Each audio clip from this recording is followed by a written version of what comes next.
Janaki versus state of Kerala എന്ന സിനിമയുമായി ബന്ധപ്പെട്ട വിവാദമാണ്. ആ സിനിമയ്ക്ക് സെൻസർ ബോർഡ് അനുമതി നിഷേധിച്ചതിൽ വലിയ പ്രതിഷേധമുയരുന്നു. ഒപ്പം നിയമപരമായ പോരാട്ടവും സിനിമാ പ്രവർത്തകർ നടത്തുന്നു. ഈ കാര്യത്തിൽ ഏറ്റവും ശ്രദ്ധേയമായ ഒന്ന് കേന്ദ്ര സഹമന്ത്രി പ്രധാന കഥാപാത്രത്തെ അവതരിപ്പിക്കുന്ന സുരേഷ് ഗോപി പ്രധാന കഥാപാത്രത്തെ അവതരിപ്പിക്കുന്ന ഈ സിനിമയുമായി ബന്ധപ്പെട്ട വിവാദങ്ങളിൽ കേന്ദ്ര സഹമന്ത്രിയായ സുരേഷ് ഗോപി ഒരു വാക്ക് സെൻസർ ബോർഡിനെതിരെയോ അല്ലെങ്കിൽ ഇതുമായി ബന്ധപ്പെട്ട വിഷയത്തിലോ മൊഴിഞ്ഞിട്ടില്ല എന്നുള്ളതാണ്. സുരേഷ് ഗോപിയുടെ മൗനവും ഒരു വലിയ രാഷ്ട്രീയ വിഷയമായി തന്നെ ഈ ഘട്ടത്തിൽ ഈ വിവാദത്തിൽ നിലനിൽക്കുന്നു എന്നുള്ളതാണ്. JSK cinema Janaki versus state of Kerala എന്ന സിനിമ ഒരു പെൺകുട്ടി അനുഭവിക്കുന്ന ആത്മസംഘർഷങ്ങളെ സംബന്ധിച്ചുള്ള സിനിമയാണ്. ആ പെൺകുട്ടിയുടെ പേര് ജാനകി എന്ന് ആണ് ആ കഥാപാത്രത്തിൻ്റെ പേര് ഉള്ളത്. ആ സിനിമയ്ക്കും അതേ പേരാണ് പ്രതിഫലിച്ചത്. പക്ഷേ അങ്ങനെ ഒരു പേര് പ്രതിഫലിക്കാൻ ആകില്ല എന്നതാണ് ഏറ്റവും പ്രധാനപ്പെട്ടതായി പറയുന്നത്. സെൻസർ ബോർഡ് പറയുന്നത് അത് സീതാദേവിയുടെ പര്യായമാണ് ജാനകി എന്നതാണ്. ആ ജാനകി എന്ന പേരിനെ മതപരമായ ഒരു നിറം കലർത്തിയുള്ള ഇടപെടൽ അത് രൂക്ഷമായി കോടതിയിൽ വിമർശിക്കപ്പെടുകയാണ്. ഇപ്പോഴാ കോടതി കഴിഞ്ഞ ദിവസം പരിഗണിച്ച കേസ് ഇന്നിപ്പോൾ വീണ്ടും പരിഗണിക്കുകയാണ്. എന്തിനാണ് പേര് മാറ്റുന്നത്, ഏത് വിഷയത്തിലാണ്? ഇക്കാര്യത്തിൽ തയ്യാറാക്കിയുള്ള ഒരു റിപ്പോർട്ട് സെൻസർ ബോർഡിൽ നിന്നും കോടതി കഴിഞ്ഞ ദിവസം ആവശ്യപ്പെട്ടിരുന്നു. അതിൻ്റെ ഭാഗമായി ഇന്ന് കേസ് പരിഗണിക്കുന്ന വേളയിൽ സെൻസർ ബോർഡ് ഈ ജാനകി എന്ന സിനിമയ്ക്ക് അനുമതി നൽകാനാകില്ല പേര് മാറ്റാതെ എന്ന നിലപാടാണ് സെൻസർ ബോർഡ് സ്വീകരിച്ചത്. ഇങ്ങനെ ഒരു ഘട്ടത്തിൽ കോടതി അതിരൂക്ഷമായ വിമർശനമാണ് സെൻസർ ബോർഡിനെതിരെ ഉന്നയിക്കുന്നത്. ജാനകി എന്ന പേര് എങ്ങനെ മതപരമാകും എന്ന് ഇന്നും കോടതി ആവർത്തിക്കുന്നു. ഈ ഘട്ടത്തിൽ കോടതി ഇത് പരിഗണിച്ചുകൊണ്ടിരിക്കുകയാണ്. എന്തിനാണ് ജാനകി എന്ന പേര് മാറ്റണമെന്ന് പറയുന്നതിന് മതിയായ കാരണം എവിടെ, അത് വ്യക്തമാക്കൂ എന്നൊക്കെ കോടതി ചോദിക്കുന്നുണ്ട്. കാരണം എന്ന് സ്വന്തം ജാനകിക്കുട്ടി എന്ന MTയുടെ തിരക്കഥയിൽ സിനിമകൾ ഉണ്ടായിരുന്നു. ജാനകി എന്ന പേരുള്ള സിനിമകൾ രാജ്യത്തെ തന്നെ വിവിധ ഭാഷകളിൽ വന്നിട്ടുണ്ട്. അന്നൊന്നുമില്ലാത്ത ഒരു കാര്യം ഇപ്പോഴെങ്ങനെ ഈ സിനിമയ്ക്ക് ഈ കാലഘട്ടത്തിൽ ഇപ്പോൾ വരുന്നു എന്നുള്ളതാണ് പ്രധാനപ്പെട്ട ചോദ്യമായി സിനിമാ പ്രവർത്തകർ ഉന്നയിക്കുന്നത്. സിനിമാ പ്രവർത്തകർ ഇത് ചൂണ്ടിക്കാട്ടി ഇന്ന് സെൻസർ ബോർഡ് ഓഫീസിന് മുന്നിൽ തിരുവനന്തപുരത്ത് വലിയ പ്രതിഷേധമാണ് തീർത്തത്. ഇങ്ങനെയൊക്കെയുള്ളൊരു ഘട്ടത്തിൽ കൂടിയാണ് ഈ കേസ് പരിഗണിക്കുന്നത്. ഇതുമായി ബന്ധപ്പെട്ട കേസ് ഹൈക്കോടതി പരിഗണിക്കുന്നത്.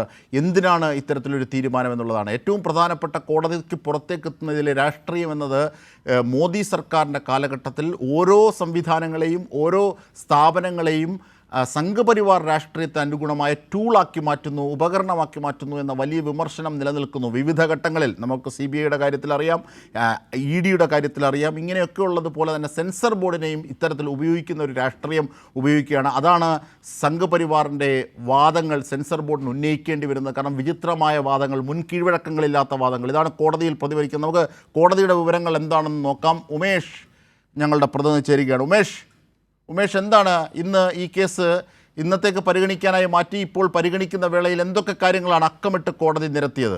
എന്തൊക്കെയാണ് സെൻസർ ബോർഡിൻ്റെ കേന്ദ്ര സർക്കാരിൻ്റെ അഭിഭാഷകൻ കോടതിയെ അറിയിച്ചത് അടക്കം സമഗ്രതയിലേക്ക് ഇതുവരെ?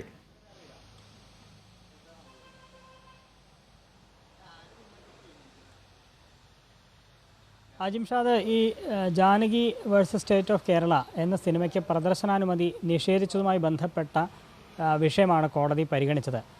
ഇത് ഹർജിക്കാർ ആവശ്യപ്പെടുന്ന ഇത് മതിയായ കാരണമില്ലാതെ സെൻസർ ബോർഡ് ഇതിൻ്റെ പ്രദർശനാനുമതി നിഷേധിക്കുകയാണ് എന്നുള്ളതാണ്.